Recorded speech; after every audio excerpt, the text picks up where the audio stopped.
Hello everybody and welcome back to Full House Sports here, myself Charlie. A reminder before the video starts to please like, comment, subscribe. Anything you guys do is greatly appreciated as I try and become a one-man sports news bandwagon.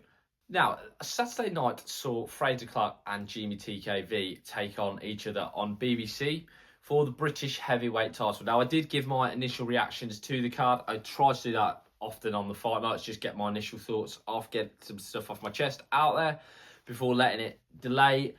But after the fight, I've sort of done some reflecting and some more thoughts about both the card and the fight, and also in general the state of play with Boxer and the BBC. So first is first, I thought the fight was tremendous. Was it the best boxing you'll ever see? No. Was it technically brilliant? At times, definitely not. But do you know what? It was a good British dust-up, and sometimes that's what you need. Fraser Clarke, to be fair to him, as much as he gets criticised, and I will talk about that a little bit, about where he goes next. But do you know what? He's been in two absolute belters for the British title. His first fight, Fabio Wardley, which I was at, was tremendous, got you off your feet if you were in the arena. And his fight against GBTKV, I thought as well, was brilliant. I think he should have been pulled out at the end of the 11th. I thought Angel Fernandez was pretty disgraceful sending him out, and I don't use that word lightly, but I think it was disgraceful. I don't know why he was sent out. He couldn't respond. Just pull him out. Same for another day. Because if he gets knocked out cold, then that's him done, especially with the Wardley injury that he sustained.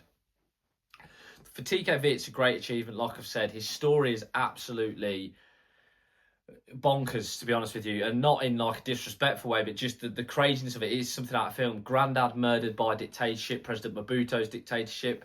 Those boxing fans, of course, will know Mobutu from the Rumble in the Jungle in Zaire. His dad joined the army to try and gain revenge on Mobutu. Obviously didn't, because he was marked anyway. He had a black mark against his name. Moved to Tottenham. Wrestled as a professional wrestler, which is where TKV then started off before becoming a boxer. It's a great achievement for him to win that title, to win the British title. I thought for Clarke now, where'd you go? He's not getting any younger, and he's failed twice at British level. Where does he go? If he's not British level, what next? There's some good fights still to be made, but is that really where he wants his career to be? I've been a bit, I don't want to say disappointed with Clarke. I just don't think his style translated well to the pros. I think we've seen a few Team GB fighters in recent times realise that. Aaron Bowen, for example, on Saturday night, found that out. Ben Whittaker maybe still to find that out. I think there's been a few, just hasn't translated well, and I think Fraser Clarke's hasn't at heavyweight, and it's a lot harder at heavyweight as well, because yes, you can be as technical as you want, but you know, there are 16, 17 stone guys. One hit, you're in a world of trouble. Doesn't matter. You don't need to be technical for that. I thought overall, yes, it was great to see boxing back on the national broadcaster, but it didn't feel like the greatest production, and that's me being perhaps too critical, but it didn't.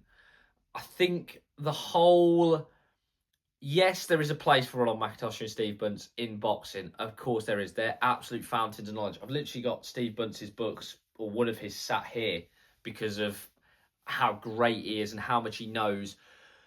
But it felt a little bit, I don't know, old-fashioned, maybe. I don't know. Maybe that's harsh. I liked George Groves on the commentary. I thought he was great. I like listening to George Groves because he knows what it's like to have been there and done it in all aspects of boxing. Like I say, at times the production didn't feel amazing. I also thought, and maybe I'm being critical because I'd quite like to be doing his job, but I also thought the presenter, I can't remember the guy's name, and that maybe sounds really disrespectful.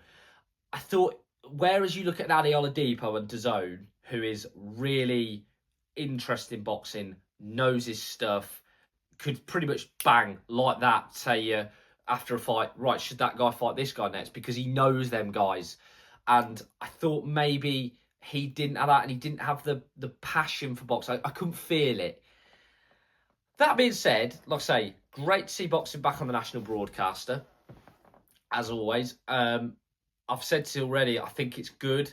I'd like to see more shows. I would. I don't think 4 is going to be enough, but you never know.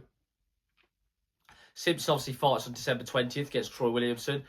I like what they're trying to do with Callum Simpson. My question is with him, where they're going to go after this fight. Because Williamson's a great fight. If he beats him, where do they go next? Because they're now in that fringe world. Well, are they going to be able to fork out the cash to get those guys over onto the BBC? Or are they going to have to let that go? Because he's got a great fan base in Barnsley. He is one of their own. But it's where they go next with him after that. It'd be interesting to see what Boxer do. I've said I think they need to sign these maybe smaller guys and build them up. Small hall shows, which it looks like they're trying to do. Still got some big hitters with them. Adam Azim, Chris Billams-Smith, Lauren Price. When are they going to get out? Is 4 shows enough to get all them out? Up the shows. But what happened with Sky happened, and now you've got this going on as well. I also think the war of words with Eddie Hearn is very bizarre from Ben Shalom. I like Ben Shalom, and I like Eddie Hearn. But I don't really get what... I know what Ben Shalom gets, but he gets publicity. But, you know, maybe focus on yourself for a little bit and then build yourself back up. Because there is potential there. There is potential if he can get it going. I do think there is potential, but there needs to be more regular fight nights for me. And there needs to be better production. But as always, guys, let us know what you think. Please like, comment, subscribe. Did you tune in on Saturday? Were you watching Ben Whittaker, perhaps? Who knows? It was a choice. It was a tough choice. I think I just supported Clark TKV because I was intrigued as to what it looked like, but you never know. As always, guys, have a great day.